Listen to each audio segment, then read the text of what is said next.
Union Station, Chicago. It was 9:42 p.m. on Saturday, November 3rd, 1928, when the 20th Century Limited pulled into Union Station after an 8-hour journey from New York, and Ellsworth Raymond Johnson gathered his single leather valise, straightened his dark wool suit jacket, and prepared to step off the train into a city he'd never visited to meet with a man he'd never met, but whose reputation for violence and business success was known to every criminal in America. The platform was crowded with arriving passengers, porters pushing luggage carts, family members greeting travelers, businessmen rushing toward taxis, all moving through the massive station with the purposeful energy that characterized Chicago in November 1928, a city that had grown from a frontier town to America's second-largest metropolis in less than a century, that had burned to the ground in 1871 and rebuilt itself even larger and more powerful than before, that had become the center of American industry and commerce in the Midwest, and that was currently experiencing the violent chaos of the beer wars as multiple criminal organizations fought for control of the enormously profitable bootlegging trade that Prohibition had created. Johnson scanned the crowded platform looking for whoever Al Capone had sent to meet him, and within seconds he spotted two men wearing expensive dark suits and fedora hats standing near the gate, watching the arriving passengers with the alert and slightly menacing posture of professional criminals who were comfortable with violence but who were currently focused on a peaceful mission. And when one of them caught Johnson's eye and gave a slight nod of recognition, Johnson understood that these were Capone's representatives and that his Chicago adventure was about to begin in earnest. Chicago, Illinois. It was 9:47 p.m. on Saturday, November 3rd, 1928, when Ellsworth Raymond Johnson, 23 years old, stepped off the 20th Century Limited at Union Station in Chicago, carrying a single leather valise and wearing a dark wool suit that had cost him more money than most Harlem families earned in 2 months, though considerably less than the tailored Italian suits worn by the men who'd sent the telegram requesting his presence in the Windy City. The young man, who would later be known throughout Harlem as Bumpy Johnson, had been in the criminal underworld for only 5 years, working his way up from street-level protection rackets to become one of the most trusted enforcers for the emerging numbers operations that were generating thousands of dollars weekly in Harlem's black community. But he'd never been to Chicago, had never met the legendary Italian gangsters who controlled the beer and liquor flowing across the Midwest, and had certainly never imagined that Al Capone, the most powerful and most notorious criminal in America in November 1928, would personally request a meeting with a young black enforcer from Harlem who'd barely established himself in New York's criminal hierarchy. The telegram had arrived at Johnson's apartment on West 138th Street on Tuesday, October 30th, 1928, delivered by a Western Union messenger who'd been instructed to wait for a response. The message was brief, according to William "Bub" Hewlett, Johnson's mentor and early partner in Harlem's protection rackets, who was present when the telegram arrived and who spoke with the Chicago Defender newspaper on November 8, 1928, about the events that would unfold over the following week. The telegram read, quote, "Mr. Johnson, stop your reputation in Harlem. Numbers operations has reached Chicago. Stop. Mr. Capone requests honor of your presence for business discussion of mutual benefit. Stop. Travel arrangements and accommodations provided. Stop. Please confirm availability. November 3rd through November 7th. Stop. Regards. Stop. Frank Nitti. Stop." End quote. Hewlett recalled that Johnson read the telegram 3 times in silence before looking up with an expression that combined suspicion with barely concealed excitement. "Who is Frank Nitti?" Johnson asked, though he already knew, because everyone involved in bootlegging and organized crime in 1928 knew that Frank Nitti was Al Capone's chief lieutenant, the man who handled financial operations for the Chicago outfit, and who served as Capone's main contact for business dealings that required discretion and careful negotiation rather than the violence and intimidation that characterized much of the beer wars that had turned Chicago into a battleground between rival gangs fighting for control of the city's illegal alcohol trade. "He is Capone's main business manager," Hewlett explained, according to his account. "This is not a small matter, Bumpy. Capone does not send telegrams to low-level operators. He does not waste time on people who cannot offer him something valuable or who cannot help him solve problems he cannot solve himself. If Frank Nitti is reaching out to you personally, it means Capone knows about the numbers rackets in Harlem, knows about the money being generated, knows that the Italian mobs in New York have not yet taken control of Harlem's policy banks the way they have taken control of bootlegging in other parts of the city, and most importantly, it means Capone sees an opportunity that involves you specifically." Johnson sent his confirmation telegram later that Tuesday evening, agreeing to travel to Chicago on November 3rd and to remain available through November 7th for whatever discussions Capone wanted to conduct. Within 48 hours, a detailed travel itinerary arrived by special courier, along with $300 in cash for expenses and a first-class ticket on the 20th Century Limited departing New York's Grand Central Terminal at 2:45 p.m. on Saturday, November 3rd, arriving at Chicago's Union Station at 9:42 p.m. the same day, one of the fastest and most luxurious passenger trains in America in 1928, a train that catered to wealthy businessmen, politicians, and celebrities who could afford the premium fares and who appreciated the polished mahogany interiors, white tablecloth dining service, and private sleeping compartments that made the overnight journey between New York and Chicago feel less like travel and more like staying at a first-class hotel that happened to be moving at 80 miles per hour across the American countryside. The trip itself was unlike anything Johnson had experienced, according to accounts he later shared with close associates in Harlem. As a young black man in 1928, he'd grown accustomed to the informal but strictly enforced racial segregation that made travel difficult, uncomfortable, and often humiliating for black Americans, who were routinely denied service at restaurants, hotels, and other establishments that catered to white customers, and who were frequently relegated to separate and inferior accommodations when they were permitted to travel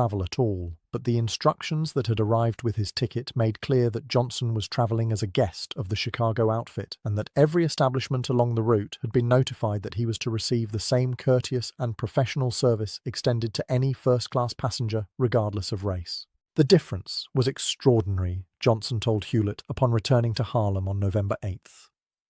I walked into the dining car, and the maitre d' greeted me by name, seated me at a table with white linens and silver cutlery, brought me a menu with steaks and chops and French wines, treated me like I was some kind of important businessman rather than a black man from Harlem who had no right to be in spaces reserved for white society.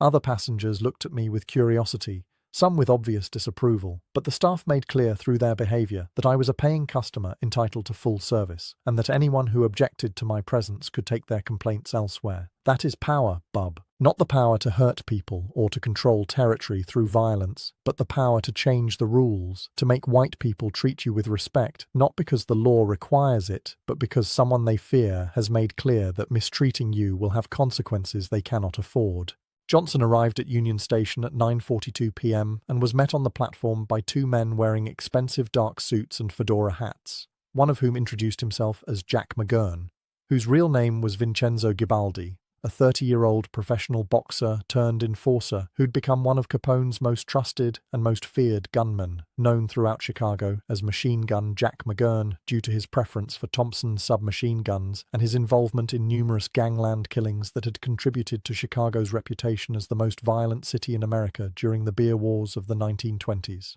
McGurn explained that he'd been instructed to escort Johnson to the Metropole Hotel at 2300 South Michigan Avenue, where Capone maintained offices and living quarters on the 4th floor, and where Johnson had been provided with a suite on the 3rd floor for the duration of his stay in Chicago. The ride from Union Station to the Metropole took approximately 20 minutes through streets that were crowded with Saturday evening traffic, automobiles and streetcars and pedestrians moving through a city that seemed to Johnson to be larger, louder, more industrial, and more aggressively commercial than even New York. A city where the buildings rose higher, the streets stretched wider, and the sense of energy and possibility felt somehow more raw and less refined than the relative elegance of Manhattan, though both cities shared the same undertone of violence and corruption that characterized American urban life in November 1928, 11 months before the stock market crash that would end the prosperity of the Roaring Twenties and usher in the Great Depression. The Metropole Hotel had been Capone's headquarters since 1925, when he'd moved his operations from the Hawthorne Inn in suburban Cicero back into Chicago proper, establishing himself at the Metropole with enough space to house his personal staff, his bodyguards, his business managers, and his guests in a fortress-like environment that featured armed guards at every entrance, bulletproof windows on the 4th floor, and an atmosphere of barely contained violence that made clear to anyone entering the building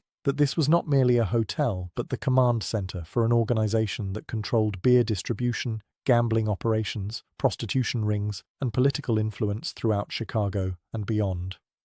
McGurn escorted Johnson to his third-floor suite at 10:15 p.m. and informed him that Capone requested his presence at breakfast the following morning, Sunday, November 4th, at 9 a.m. sharp in Capone's private dining room on the fourth floor. "Be punctual," McGurn said, according to Johnson's later accounts. "Mr. Capone values time and respects people who respect his schedule. He has set aside the entire morning for your meeting, which means he considers whatever business he wants to discuss with you to be important enough to give you his full attention despite the many demands on his time. Do not make him wait, do not waste his time, and do not assume that his courtesy means he is soft. Mr. Capone is the most dangerous man in Chicago, and he has killed people for less serious offenses than disrespecting his time or his hospitality." Johnson spent Saturday evening in his suite, reviewing everything he knew about Al Capone and the Chicago outfit, preparing for a meeting that could either establish him as a major player in organized crime beyond Harlem or could result in his being found in an alley somewhere with multiple gunshot wounds if he said the wrong thing or offended the wrong person.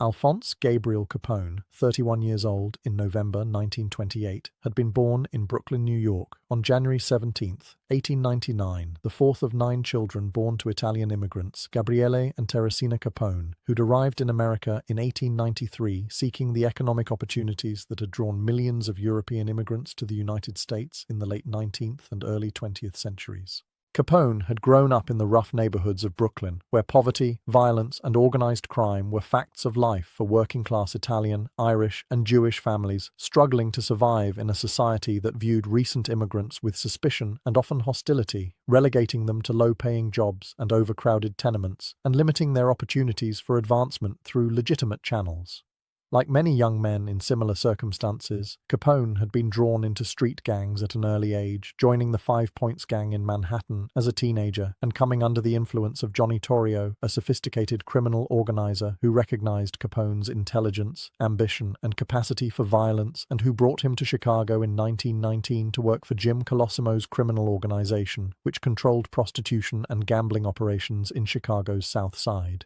When Prohibition began, on January 16, 1920, banning the manufacture, sale, and transportation of alcoholic beverages throughout the United States, Torrio immediately recognized the opportunity to build a criminal empire based on providing illegal alcohol to a thirsty public that had no intention of actually stopping drinking just because the Constitution said they should. Colosimo, however, was reluctant to enter the bootlegging business, fearing that federal agents would be less tolerant of alcohol violations than they were of prostitution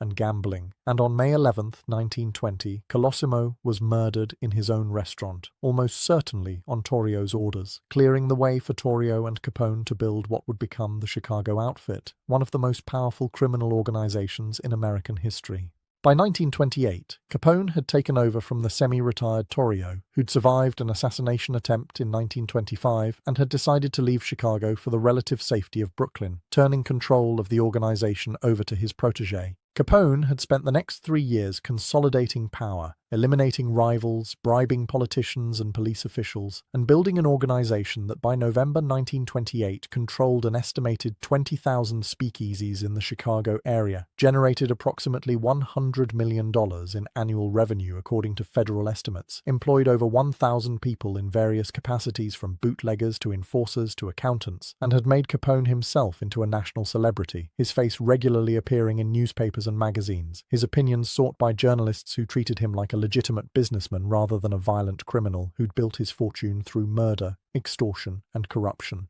The press called him Scarface due to the prominent scars on his left cheek, the result of a knife fight during his early days in Brooklyn, though Capone himself preferred to be called Al or Mr. Capone, and most people in Chicago, knew better than to use nicknames in his presence, unless they wanted to risk offending the most dangerous man in the city. What most impressed Johnson about Capone's operation, based on everything he'd heard from contacts in New York who dealt with Chicago bootleggers, was not the violence which was commonplace in organized crime and which characterized gang operations in every major American city during Prohibition, but rather the sophistication of the organization, the way Capone had structured the outfit like a legitimate corporation with different departments handling different aspects of the business, from brewing operations to distribution networks, to political relationships, to financial management, all coordinated through a central command structure that maximized efficiency and minimized the kind of internal conflicts that had destroyed other criminal organizations. This was the man requesting a meeting with Ellsworth Bumpy Johnson on Sunday morning, November 4th, 1928, and Johnson spent Saturday evening trying to understand why.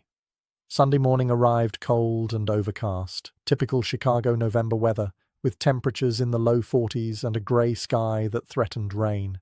Johnson, dressed carefully in his best suit, arrived at Capone's fourth-floor private dining room at 8:55 a.m., 5 minutes early as a sign of respect, and was greeted by Frank Nitti, who'd been the one to send the original telegram inviting Johnson to Chicago. Nitti, 42 years old in November 1928, was a stocky, balding man with sharp eyes and a quiet demeanor that contrasted sharply with the flamboyant and often loud behavior of Capone himself. But everyone in the Chicago outfit knew that Nitti was indispensable to the operation, handling the complex financial transactions, the relationships with corrupt officials, and the strategic planning that allowed Capone to focus on the public-facing aspects of leadership, while Nitti managed the details that actually kept the organization running smoothly. "Mr. Johnson," Nitti said, extending his hand for a formal handshake. "Welcome to Chicago. Mr. Capone will join us shortly. Please, have a seat, have some coffee. We have much to discuss this morning, and I suspect you are curious about why Mr. Capone asked you to travel all the way from Harlem for this meeting."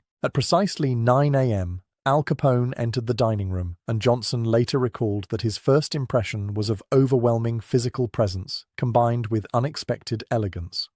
Capone, in November 1928, was a large man, 5 feet 10 inches tall, and weighing approximately 250 pounds, with a round face, thick dark hair slicked back with pomade, and an expression that could shift instantly from warm friendliness to cold menace depending on the situation and his mood. He wore a custom-tailored dark grey suit that must have cost at least $500, a white silk shirt with diamond cufflinks, a burgundy tie held in place with a gold tie-pin, and polished black shoes that reflected the light from the chandelier hanging above the dining table. His left hand bore a massive gold ring, with a diamond that must have weighed at least 2 carats, and his right pinky finger wore a smaller gold ring that Johnson would later learn was a gift from Johnny Torrio, Capone's mentor and predecessor.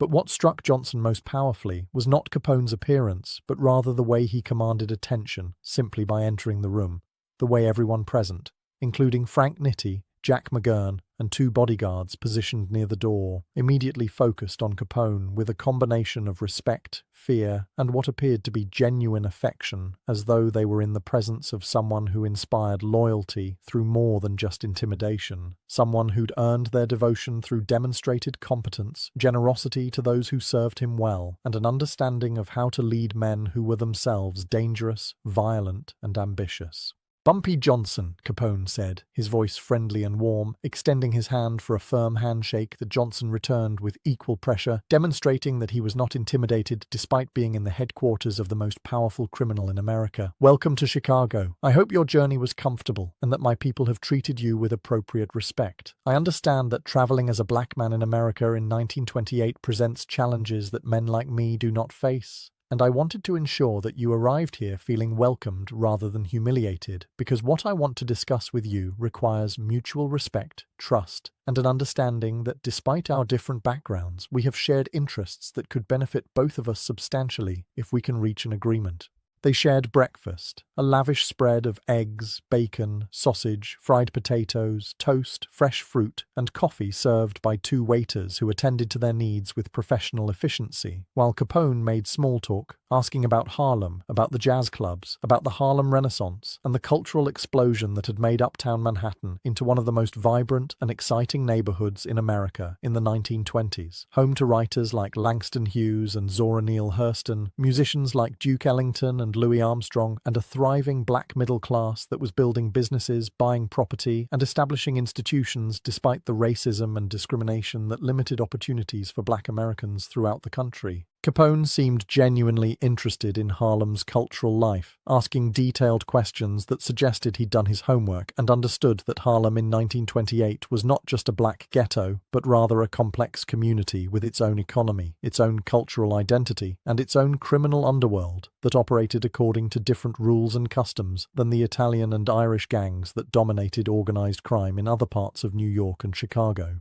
After approximately 30 minutes of conversation, Capone leaned back in his chair, lit a thick Cuban cigar, and transitioned to the actual purpose of the meeting. "Let me tell you why you are here, Bumpy," Capone said, according to Johnson's detailed account of the conversation, which he shared with multiple associates upon returning to Harlem and which was documented in interviews conducted by various journalists and researchers over the following decades. "I control beer and liquor in Chicago and in much of the Midwest. I have breweries, I have distribution networks, I have speakeasies, I have relationships with Canadian suppliers, I have corrupt officials who look the other way, I have enforcers who eliminate competition, I have accountants who manage the money, I have lawyers who keep me out of prison when the federal government tries to prosecute me for tax evasion or Volstead Act violations. My organization generates approximately $100 million per year, which makes me one of the wealthiest criminals in America and certainly the most successful bootlegger in the country. But I have a problem, and the problem is that while I dominate the Midwest, I do not dominate New York, which is the largest market for illegal alcohol in the United States, a city with millions of thirsty customers and thousands of speakeasies and restaurants and hotels that need steady supplies of quality beer and liquor, and where the Italian mobs, particularly the families controlled by Giuseppe Joe the Boss Masseria and Salvatore Maranzano, have established territorial control that makes it difficult for outside organizations like mine to operate effectively without triggering gang wars that draw unwanted attention from law enforcement and federal agents.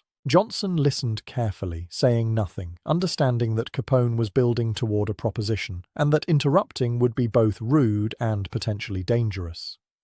Capone continued, "Now, I have been watching developments in Harlem with considerable interest because Harlem represents something unique in American organized crime. You have a black community that is large, relatively prosperous compared to other black neighborhoods, and that has its own criminal economy based primarily on numbers rackets, the illegal lotteries that generate thousands of dollars weekly and that are run by black operators like Madame Stephanie St. Clair, like Casper Holstein, like the dozens of smaller policy bankers who control individual territories and who have thus far operated with minimal interference from the Italian mobs that control bootlegging and other rackets in Manhattan. The Italian bosses have left Harlem's numbers rackets alone for the most part, partly because they are focused on bootlegging, which is more lucrative, partly because they do not understand the black community well enough to operate effectively there, and partly because they have not yet recognized how profitable the numbers rackets have become as Harlem's population has grown and as more black families have disposable income to spend on gambling. But that situation will not last forever.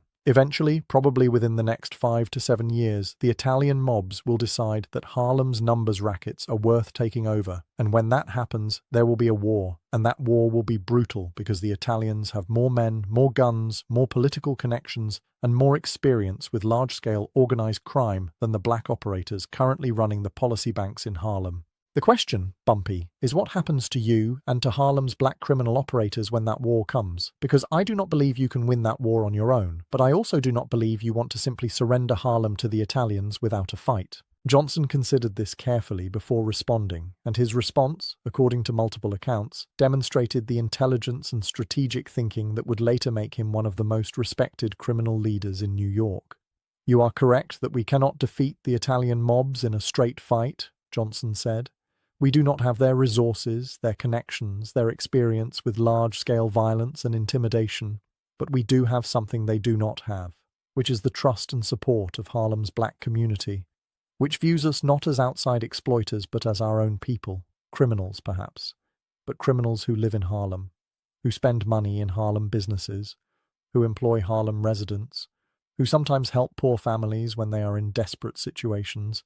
and who are seen as less threatening than white criminals who would take money from Harlem without giving anything back to the community. That trust and that community support is valuable, especially in a neighborhood where white police officers are viewed with suspicion and hostility, where residents are unlikely to cooperate with outside investigators, and where the Italian mobs would face resistance not just from black criminals but from the entire community if they tried to impose their control through violence and intimidation the way they have done in other parts of New York. So the question is not whether we can defeat the Italians in a war, but rather whether we can create a situation where it is more profitable for the Italians to work with us as partners rather than to try to destroy us and take over our operations directly. Capone smiled broadly, clearly pleased with Johnson's analysis. "Exactly," he said. This is precisely why I asked you to come to Chicago, because you understand the situation clearly, and because you understand that the key to survival in organized crime is not just violence, although violence is certainly necessary at times, but rather creating arrangements where cooperation is more profitable than conflict. Let me tell you what I am proposing, and then you can tell me whether it interests you.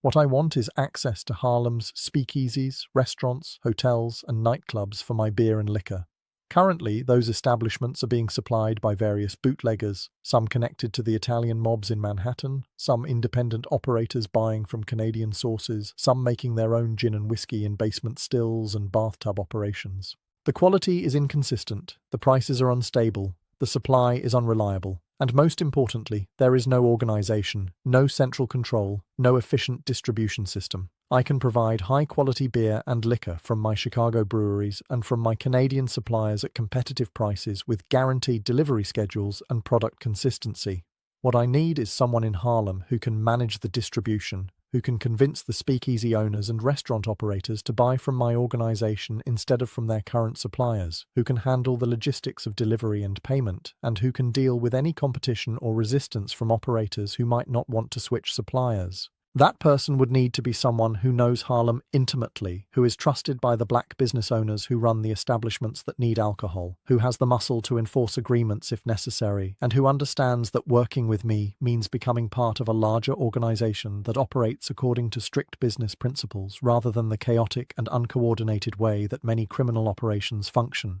Johnson saw immediately where this was heading. "You want me to become your distributor in Harlem," he said. "You want me to take control of alcohol distribution in the black neighborhoods, to establish relationships with speakeasy owners and restaurant operators, to arrange deliveries from your Chicago operations, to collect payments, and to use my connections in the black community to build a distribution network that channels your products into Harlem while keeping the Italian mobs from interfering. In exchange, I assume you would provide me with a percentage of the profits, protection from your organization if the Italians tried to move against me, and the credibility that comes from being associated with the most powerful bootlegging operation in America." Capone nodded. "Precisely. I'm offering you an exclusive distributorship for Harlem, all of uptown Manhattan, north of 110th Street, covering the black neighborhoods that the Italian mobs have largely ignored thus far, but which represent a substantial market with thousands of potential customers.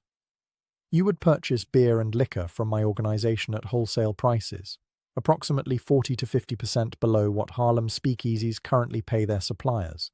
which means you could either undercut the current suppliers on price and rapidly take over the market, or you could match current prices and generate enormous profits for yourself, or some combination of the two strategies depending on what makes sense in different situations. I estimate that within 6 months you could control 70 to 80% of alcohol distribution in Harlem, generating weekly revenues of approximately $20,000 to $30,000, of which you would keep 30% as your profit margin after paying me wholesale cost plus 10% distribution fee, meaning you would personally be earning $6,000 to $9,000 per week, or approximately $300,000 to $450,000 per year, which would make you one of the wealthiest criminals in Harlem and certainly the most powerful bootlegger in the black community." The financial implications were staggering. Johnson, in November 1928, was earning perhaps $50 to $75 per week from his protection rackets and enforcement work for the various numbers operators in Harlem. Decent money that put him in the upper tier of Harlem's working class, but nowhere near the kind of wealth that Capone was offering. $300,000 to $450,000 per year was more money than most black families in Harlem would earn in a lifetime, and it would establish Johnson as not just a criminal operator, but as a major power broker in Harlem's economy, someone with the financial resources to buy political influence, to invest in legitimate businesses, to support community institutions, and to protect himself and his organization from law enforcement and rival criminals.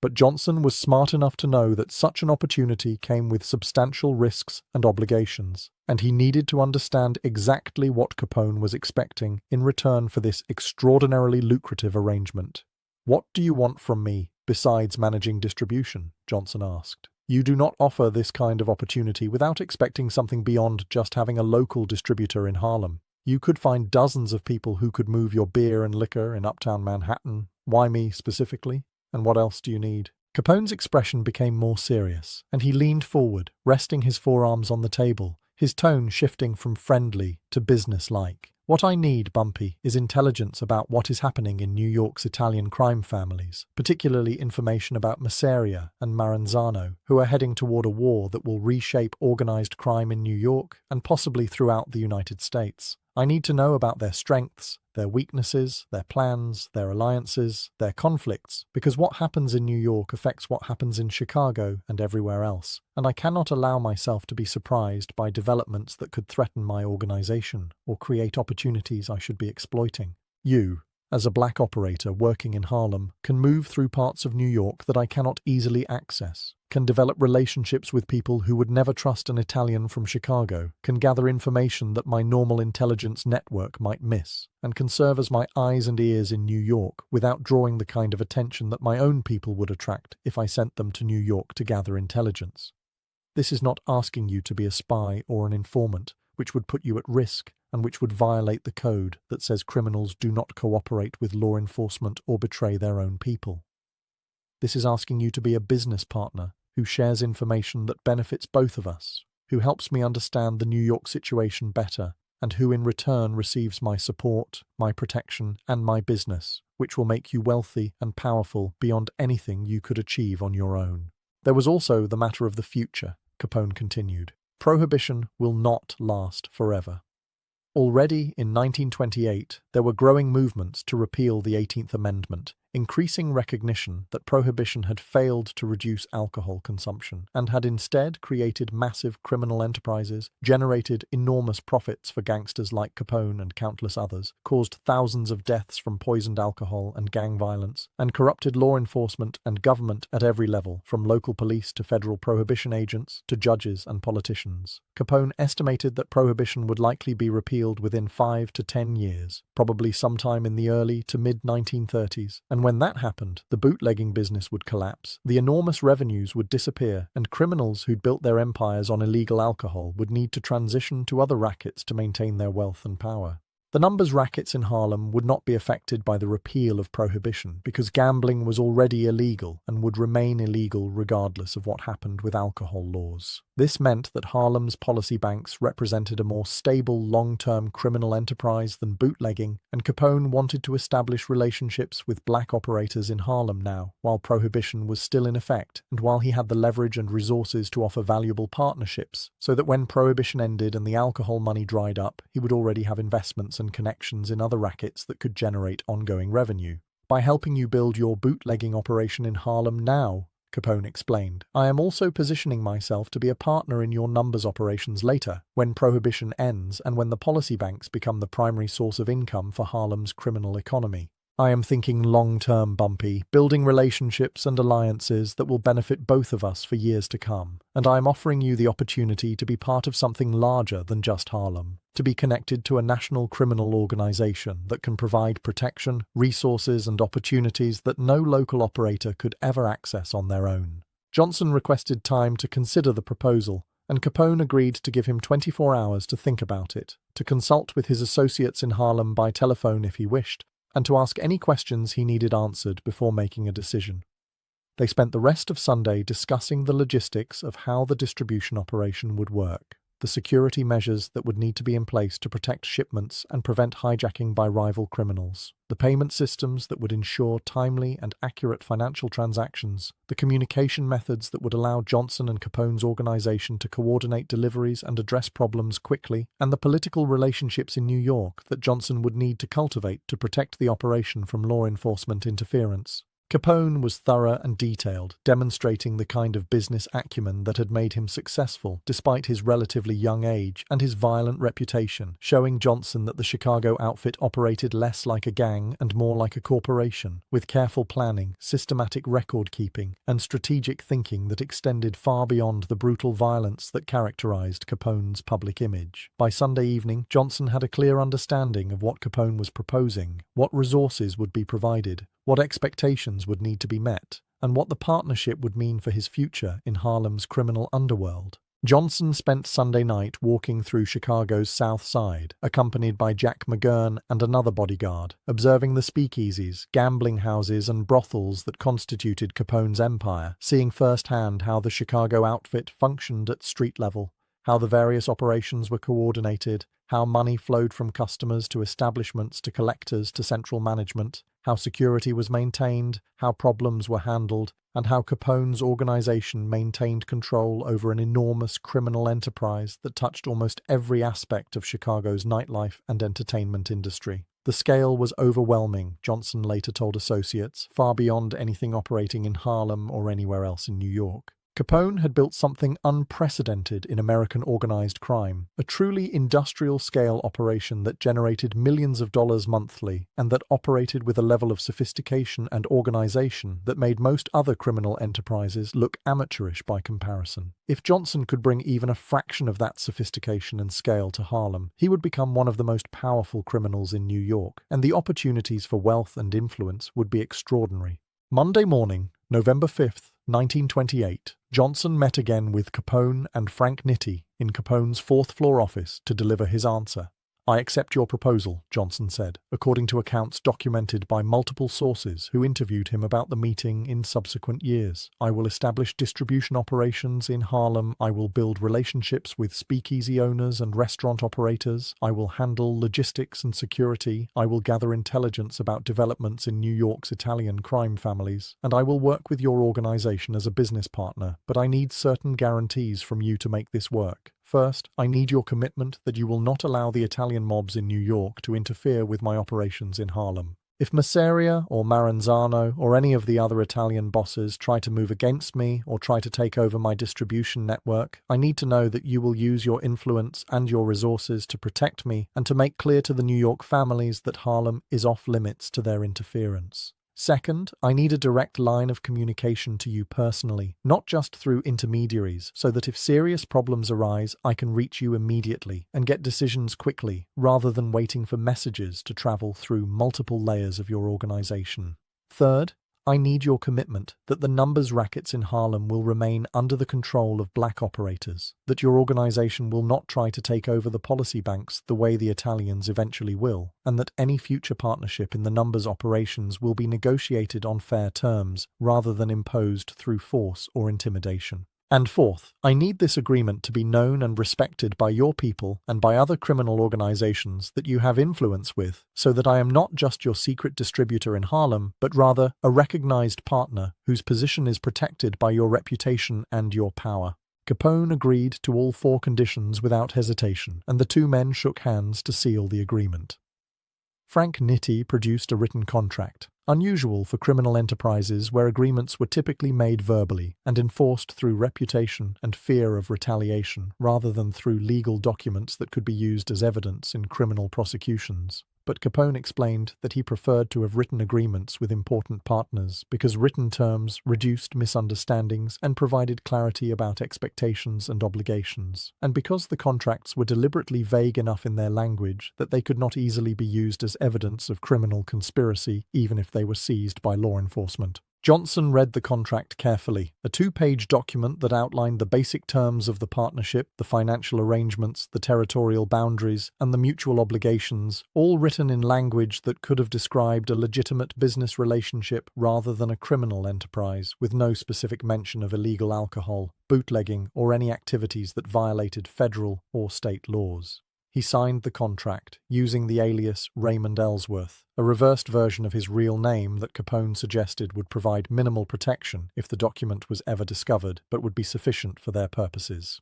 Capone and Nitti both signed as well, using their real names because they were already famous enough that aliases would serve no purpose, and Nitti placed the contract in a safe hidden behind a painting in Capone's office, where it would remain for the next 3 years until Capone was convicted of tax evasion and imprisoned in federal prison, at which point the contract disappeared and was never seen again, though multiple witnesses confirmed its existence and general terms in interviews and testimony given over the following decades. The logistics of the operation were worked out over the next 2 days, Tuesday and Wednesday, November 6th and 7th, 1928, in a series of meetings with Nitti and several of Capone's logistics managers who explained in detail how the Chicago operation functioned and how Johnson's Harlem operation would be integrated into the larger network. Beer would be shipped from Chicago breweries to New York by truck, hidden in shipments of legitimate products like furniture, machinery, and food products that provided cover for the illegal cargo, with deliveries made to a warehouse in the Bronx that Johnson would rent and staff with trusted men who could receive shipments, store inventory, and prepare smaller deliveries for distribution to individual speakeasies and restaurants throughout Harlem. Liquor, which was more valuable and easier to transport than beer, would be imported from Canadian suppliers through the same routes that Capone used for his Chicago operations, with shipments coming across the border in upstate New York and then transported by truck to the Bronx warehouse for storage and distribution. Payments would be collected weekly from each establishment buying alcohol from Johnson's operation, with the money deposited in a Chicago bank account controlled by Nitty's financial managers, who would track Johnson's purchases and sales, calculate his profit share, and transfer his portion back to him through a network of intermediary accounts that made it difficult for federal investigators to trace the money, even if they suspected illegal activity. Security would be provided by a combination of Johnson's own men and additional muscle recruited from Harlem's criminal underworld,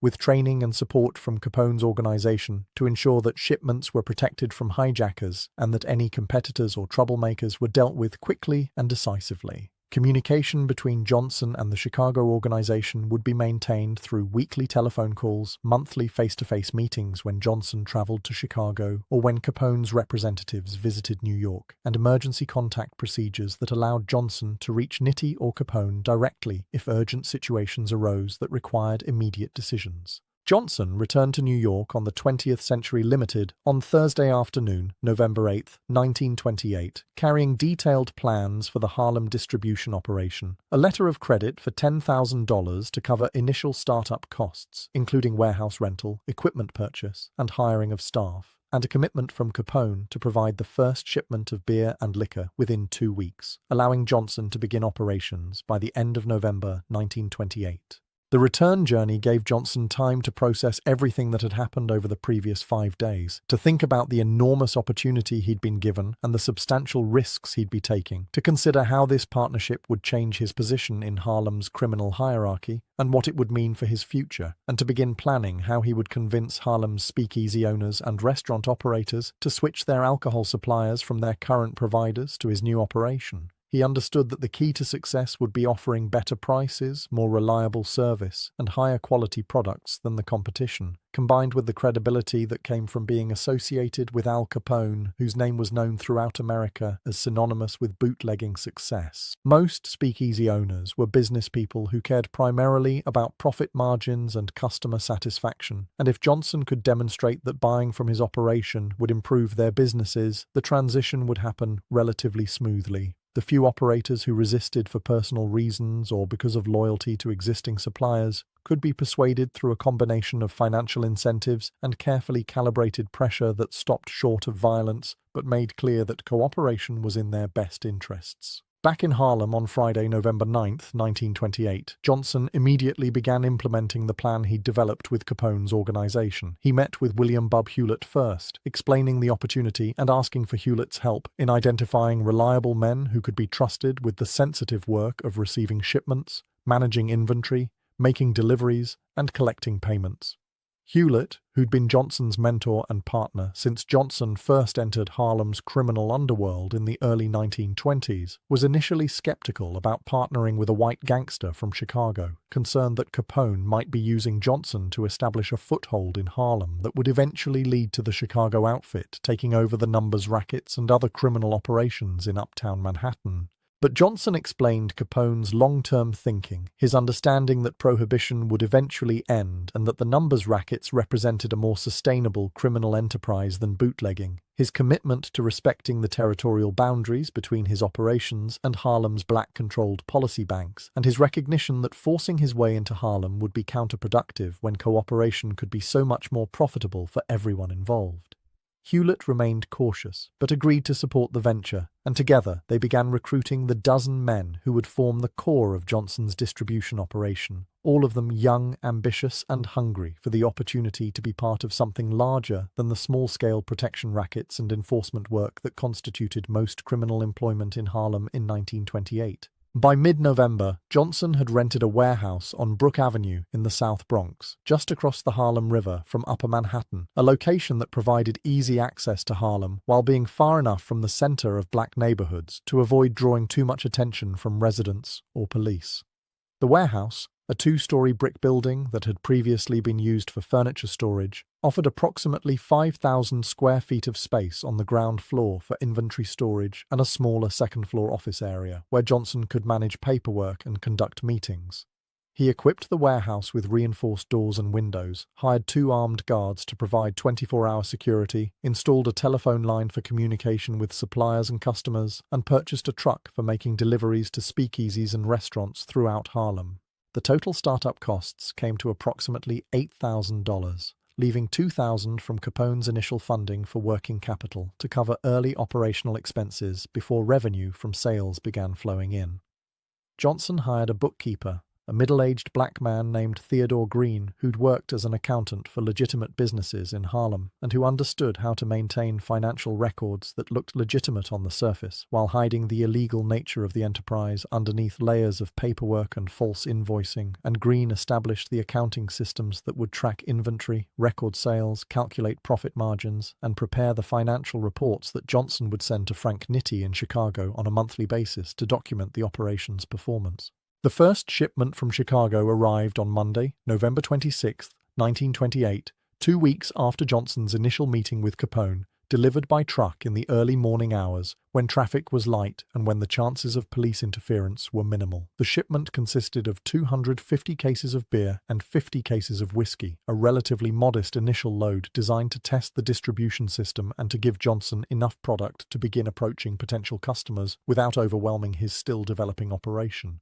The wholesale cost for the shipment was $4,500, paid in advance from the startup funds Capone had provided, and Johnson calculated that if he sold the beer at standard Harlem speakeasy prices, his retail revenue would be approximately $12,000, generating a gross profit of $7,500 before accounting for operating expenses, of which approximately $2,250, or 30%, would be his personal profit as specified in the agreement with Capone. That meant the first shipment alone, if sold completely, would generate more money for Johnson personally than he typically earned in an entire month from his protection rackets and enforcement work, and that was just the beginning because once the operation was fully established and handling multiple shipments per week, his monthly income would increase to levels that would make him one of the wealthiest criminals in Harlem and certainly the richest black bootlegger in New York. Johnson spent the final week of November 1928 making the rounds of Harlem's speakeasies, introducing himself to owners and managers, explaining that he had a new source for high-quality beer and liquor at prices below what they were currently paying, demonstrating the product quality by offering free samples, and patiently building the relationships and trust that would be necessary to convince established businesses to change their suppliers. His pitch was simple and effective, according to accounts from speakeasy owners who later discussed the early days of Johnson's distribution operation. He would walk into an establishment, introduce himself politely, explain that he represented a new distribution company with connections to quality suppliers in Chicago and Canada, and offer to provide beer and liquor at prices that were typically 10 to 20% below what the speakeasy was currently paying. He would leave samples of the beer and whiskey, asking the owner to compare the quality with what they were getting from their current supplier, and he would return a few days later to see if they were interested in placing an order. There was no hard sell, no intimidation, no threats of violence or suggestions that refusing his offer would lead to problems, just straightforward business propositions based on better prices and better quality. This approach worked remarkably well with most speakeasy owners, who were business people looking to maximize their profits, and who didn't particularly care where their alcohol came from as long as the price was right, the quality was good, and the deliveries were reliable. By mid-December 1928, approximately 6 weeks after Johnson's meeting with Capone in Chicago, the Harlem distribution operation was servicing 32 speakeasies and restaurants, generating weekly sales of approximately $6,000 and weekly profits for Johnson of approximately $1,800, or roughly $93,600 per year if the business continued at that rate. But Johnson was not content with this level of success, and he continued aggressively expanding the operation throughout December and into early 1929, adding new customers weekly, increasing the volume of shipments from Chicago, and building a reputation as the most reliable and professional alcohol distributor in Harlem. His operation stood out from the competition because of its consistency and professionalism. Deliveries happened on schedule, the product quality was uniform and high, the pricing was fair and competitive, and when problems arose, such as damaged shipments or inventory shortages, Johnson handled them quickly and fairly, sometimes absorbing small losses himself rather than passing them on to customers, building goodwill and loyalty that would pay off in the long term as word spread through Harlem's speakeasy owners that Johnson's operation was the best supplier to work with. By March 1929, just 4 months after starting the operation, Johnson was servicing 75 speakeasies and restaurants in Harlem, generating weekly sales of approximately $15,000 and weekly profits of approximately $4,500, or roughly $234,000 annually. This made him one of the wealthiest black criminals in New York, surpassing even some of the major numbers operators whose policy banks had been generating profits for years. More importantly, the success of the alcohol distribution operation gave Johnson credibility and influence within Harlem's criminal underworld that he'd never had before, and speakeasy owners who bought beer and liquor from his operation began asking him to help them with other business problems, from dealing with protection racket operators who were demanding excessive payments to resolving disputes with employees or customers to providing informal security services that kept troublemakers away from their establishments.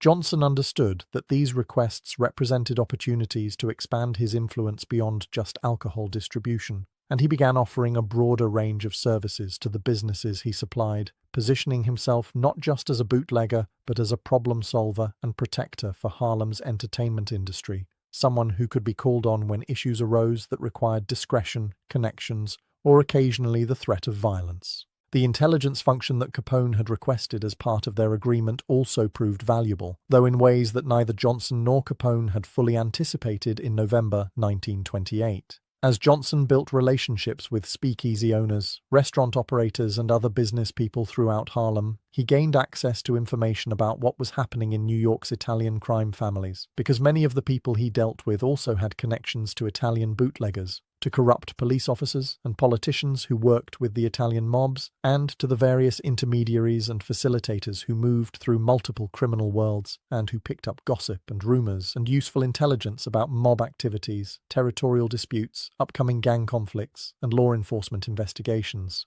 Johnson began compiling this information in weekly reports that he sent to Frank Nitti in Chicago, careful to distinguish between verified facts and unconfirmed rumors, to identify his sources when possible so that Nitti could assess their reliability, and to highlight information that seemed particularly important or timely. By mid-1929, these intelligence reports had become one of Capone's most valuable sources of information about developments in New York, supplementing the intelligence he received from his own operatives and providing perspectives and details that came from the black community and from the parts of Harlem's economy that white investigators and informants could not easily access. One of the most significant pieces of intelligence Johnson provided to Capone came in September 1929, approximately 10 months after their initial meeting in Chicago, when Johnson's sources indicated that tensions between Giuseppe Joe, the boss Masseria, and Salvatore Maranzano were escalating toward open warfare. The two Italian bosses had been rivals for years, competing for control of New York's bootlegging operations, gambling rackets, and other criminal enterprises. But by late 1929, the competition had become increasingly violent, with both sides recruiting soldiers, stockpiling weapons, and making alliances with other criminal organizations in preparation for what would eventually become the Castellamarese War, a bloody conflict that would reshape organized crime in New York and that would ultimately lead to the creation of the Five Families structure that governed Italian-American organized crime for decades thereafter. Johnson's report to Capone in September 1929 provided detailed information about which gang leaders were aligning with Masseria and which were supporting Maranzano, what resources each side had assembled, what strategies they appeared to be planning, and how the coming war might affect bootlegging operations and criminal activities throughout New York. Capone used this information to position his own organization advantageously, maintaining neutral relationships with both Masseria and Maranzano, selling beer and liquor to supporters of both sides, and preparing to take advantage of whatever power vacuum might emerge when the war finally started, and when casualties and disruption created opportunities for outside operators to expand their influence in New York's criminal underworld. The partnership between Johnson and Capone continued to develop and strengthen throughout 1929 and into 1930, with Johnson's Harlem distribution operation expanding to serve over 120 establishments by the end of 1930, generating annual revenues of approximately $800,000 and annual profits for Johnson personally of approximately $240,000, making him one of the wealthiest black men in Harlem and certainly the richest black criminal in New York. But more important than the money was the position of power and influence that Johnson had established within Harlem's economy and criminal underworld. He was no longer just a young enforcer working for other people's operations. He was now a boss in his own right, someone who controlled a substantial business enterprise, who employed dozens of men in various capacities, who had relationships with politicians and police officials who could be bribed or influenced, who was connected to the most powerful bootlegger in America, and who was building the foundation for what would eventually become a criminal empire that would dominate Harlem for the next 4 decades. Speakeasy owners who bought alcohol from Johnson's operation began consulting him about business decisions, seeking his advice about expansion plans or personnel problems, or how to deal with corrupt officials who were demanding excessive payoffs. Community leaders in Harlem, including ministers and businessmen and political organizers, began approaching Johnson for financial support for various causes and projects, recognizing that he had money and that he cared about Harlem's black community and that supporting churches, schools, and charitable organizations was good for his reputation and helped maintain the goodwill that allowed him to operate relatively freely, despite the illegal nature of his enterprises. The long-term impact of the Johnson-Capone partnership on Harlem proved to be even more significant than either man could have anticipated in November 1928. The bootlegging operation that Johnson established provided him with the capital, the organizational experience, and the criminal credibility that he would need when he moved into other rackets in the 1930s, particularly the numbers operations that would become his primary focus after Prohibition ended in 1933. The relationship with Capone also gave Johnson protection from the Italian mobs in New York during the critical period when they were fighting among themselves during the Castellammarese War, and when they might otherwise have tried to take over Harlem's criminal economy, if not for the understanding that Harlem was associated with Capone's organization and that interfering with Johnson would mean creating problems with Chicago. This protection allowed Johnson and other black operators in Harlem to build their organizations and consolidate their power during the early 1930s, establishing themselves firmly enough that when the Italian mobs finally did try to move into Harlem in the mid-1930s, particularly when Dutch Schultz attempted to take over the numbers rackets, the black operators were strong enough to fight back and to negotiate arrangements that allowed them to maintain significant autonomy and control rather than being completely subordinated to Italian control the way black criminals in other cities were often forced to accept. Perhaps most importantly, the partnership demonstrated to Johnson and to other black criminals in Harlem that it was possible to build large-scale criminal enterprises to compete successfully with white gangsters who had traditionally dominated organized crime, to establish businesses that generated serious money and real power, and to create organizations that operated according to professional business principles rather than the chaotic and often self-destructive patterns that characterized many small-time criminal operations. The lessons Johnson learned from observing Capone's organization in Chicago in November 1928, the systems and structures that he implemented in his Harlem distribution operation throughout 1929 and 1930, and the experience of managing a complex criminal enterprise that involved logistics, finance, personnel management, customer relations, security, and political relationships all prepared him for the larger role he would play in Harlem's criminal underworld in the 1930s, 40s, 50s, and 60s, when he would become known as Bumpy Johnson, the godfather of Harlem, one of the most powerful and most respected black criminals in American history. The partnership between Johnson and Capone lasted until Capone's conviction for tax evasion in October 1931 and his imprisonment in federal prison, at which point control of the Chicago outfit passed to Frank Nitti and other lieutenants who maintained the business relationship with Johnson, but without the same personal connection and mutual respect that had characterized the original agreement. When Prohibition ended in December 1933 with the ratification of the 21st Amendment, the bootlegging business collapsed almost overnight, and Johnson's alcohol distribution operation, like bootlegging operations throughout America, lost its primary source of revenue. But by that time, Johnson had already transitioned much of his energy and resources to the numbers rackets, taking advantage of the organizational skills and business experience he'd developed during his 4 years as Harlem's leading black bootlegger to build a policy banking operation that would generate steady income for decades, that would survive the attempts by Dutch Schultz and later by the Italian mob families to take over Harlem's numbers rackets,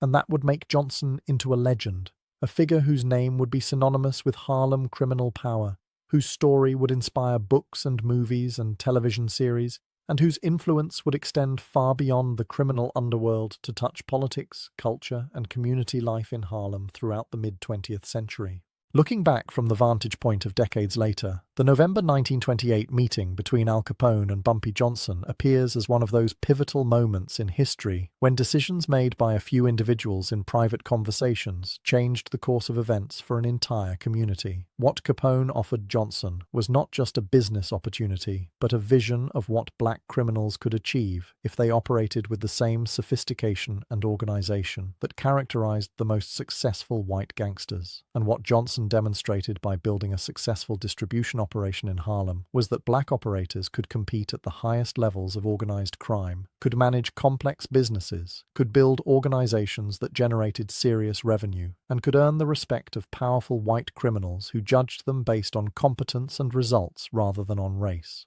This was revolutionary in 1928 America, a country where black people were systematically excluded from most economic opportunities, where racist assumptions about black inferiority were widely accepted even among otherwise intelligent people, where the criminal underworld was one of the few areas where ambitious black men could sometimes achieve power and wealth despite the obstacles placed in their way by a racist society. Capone saw past the racial prejudices of his time, recognized talent and potential in a young black enforcer from Harlem, and offered him an opportunity that changed his life and that ultimately changed Harlem itself. The story of how Al Capone made a deal with Bumpy Johnson in 1928 became part of Harlem's oral history, a tale told and retold in speakeasies and policy banks and on street corners, a story that grew in the telling and that acquired legendary status as the years passed, and as Johnson's reputation grew from promising young criminal to established boss to legendary godfather of Harlem. Some versions of the story emphasized the mutual respect between the two men, the way Capone treated Johnson as an equal despite the racial hierarchies that governed American society in 1928. Other versions focused on the business acumen that both men demonstrated, the careful planning and strategic thinking that turned a simple distribution agreement into a partnership that lasted for years and that generated enormous profits for both sides. Still, other versions highlighted the impact the partnership had on Harlem, the way it protected the black community from the worst excesses of Italian mob control, the way it allowed black criminals to maintain autonomy and power in their own neighborhoods when black operators in other cities were being subordinated to white criminal organizations, and the way it demonstrated that black people could build and manage sophisticated criminal enterprises that competed successfully with the best white gangsters in America. Years later, in 1964, when Bumpy Johnson had become one of the most powerful criminals in New York, and when his wife and daughter would be publicly humiliated in a Fifth Avenue boutique by a racist white businessman, the connections and skills and resources that Johnson would use to systematically destroy that businessman's empire would trace their origins back to lessons learned from Al Capone in November 1928.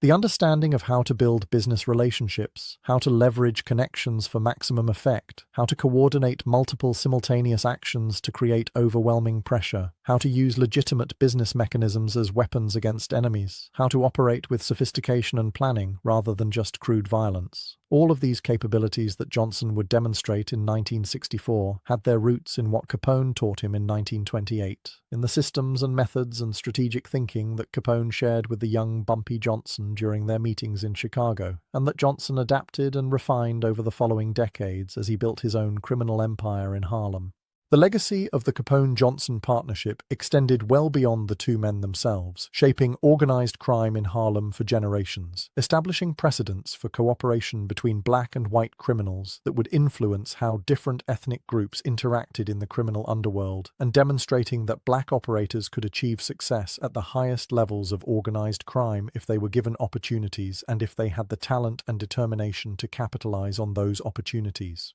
The partnership also illustrated one of the fundamental truths about organized crime in America, that criminal enterprises often demonstrated more racial integration and cooperation than legitimate businesses and institutions in the same era, because criminals judged each other based on competence, reliability, and the ability to generate revenue rather than on skin color or ethnic background, and because the illegal nature of their activities forced them to form alliances and partnerships that crossed racial and ethnic lines in ways that would have been unusual or impossible in the legitimate economy of 1928 America. Al Capone, despite being a product of his time and certainly not immune to the racial prejudices that characterized American society in the 1920s, recognized talent when he saw it, understood that working with Bumpy Johnson would be more profitable than excluding him based on race, and made a business decision that reflected the pragmatic and opportunistic nature of successful criminals who cared more about making money than about maintaining artificial racial hierarchies. For Harlem, the impact of what happened in November 1928 was transformative, though the full effects would take years to become apparent.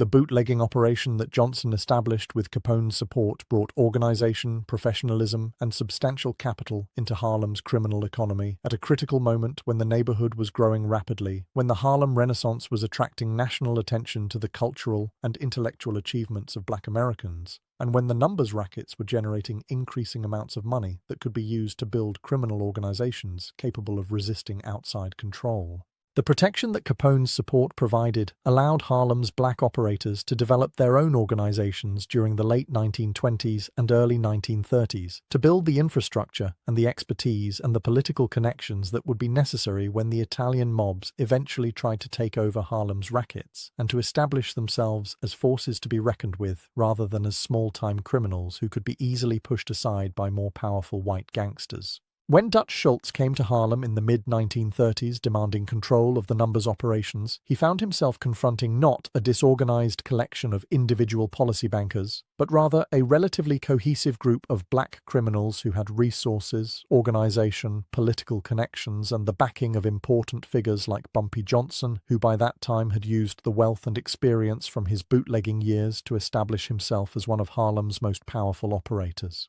The resistance that Schultz faced, the negotiations that eventually resulted in black operators maintaining some autonomy even after Italian involvement in the numbers rackets increased, and the fact that Harlem never became completely subordinated to Italian control the way that other black neighborhoods in New York and other cities did, all of these outcomes can be traced in part to the foundation that was laid when Al Capone decided to partner with Bumpy Johnson in November 1928, rather than trying to take over Harlem through force or through proxies. The story also illustrates the complex and often contradictory nature of criminal leadership in American urban communities during the early 20th century. Bumpy Johnson was simultaneously a violent criminal who hurt people, an exploiter who made money from illegal gambling that often took money from poor families who could not afford to lose, and a community figure who helped residents when they were in trouble, who supported churches and schools and charitable causes, who employed Harlem residents and spent money in Harlem businesses, and who was seen by many in the black community as a protector against outside exploitation, even though he was himself exploiting the community through his criminal activities.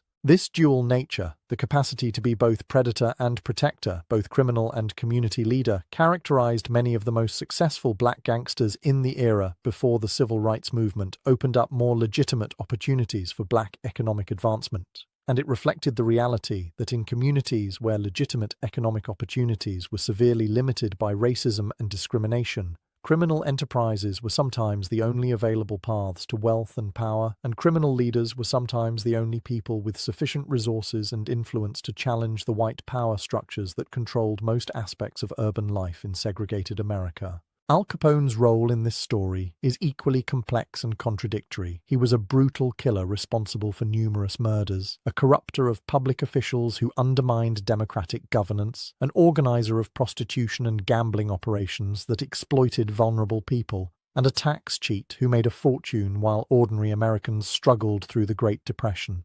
But he was also a shrewd businessman who recognized talent regardless of race, a strategic thinker who understood that cooperation could be more profitable than conflict, and someone who was willing to take a chance on a young black criminal from Harlem at a time when most white gangsters would have dismissed Johnson as beneath their notice or would have tried to exploit him rather than partnering with him as an equal. The fact that Capone treated Johnson with respect, that he shared business knowledge and organizational expertise, that he protected Johnson's operation from interference by Italian mobs in New York, and that he honored the terms of their agreement for as long as he remained free and in control of the Chicago outfit. All of these actions demonstrated a capacity for fairness and honor within the criminal world that stood in stark contrast to the violence and ruthlessness that characterized other aspects of Capone's career. This complexity, the coexistence of brutality and business acumen, of violence and honor, of exploitation and generosity, was characteristic of the most successful criminals in the Prohibition era, and it helps explain why figures like Capone and later Johnson himself became legendary, because they represented something more than just criminals. They represented a kind of alternative American success story, outsiders who built empires through intelligence and determination, and who achieved wealth and power despite starting from disadvantaged positions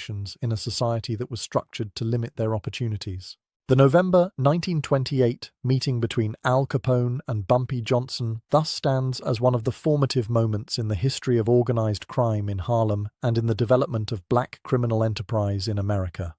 What began as a business discussion about bootlegging distribution evolved into a partnership that lasted for years, that generated enormous profits for both men, that protected Harlem's black criminal operators during a critical period of growth and consolidation, that demonstrated the possibilities for black achievement in organized crime at the highest levels, and that established foundations and precedents that would shape Harlem's criminal economy for decades to come. The deal that Al Capone made with Bumpy Johnson in 1928 changed Harlem forever, not through any single dramatic event, but rather through the accumulation of consequences that flowed from that initial agreement, through the organizations that were built, the relationships that were forged, the skills that were developed, the capital that was accumulated, and the vision that was shared between a legendary white gangster from Chicago and a young black criminal from Harlem who would himself become a legend,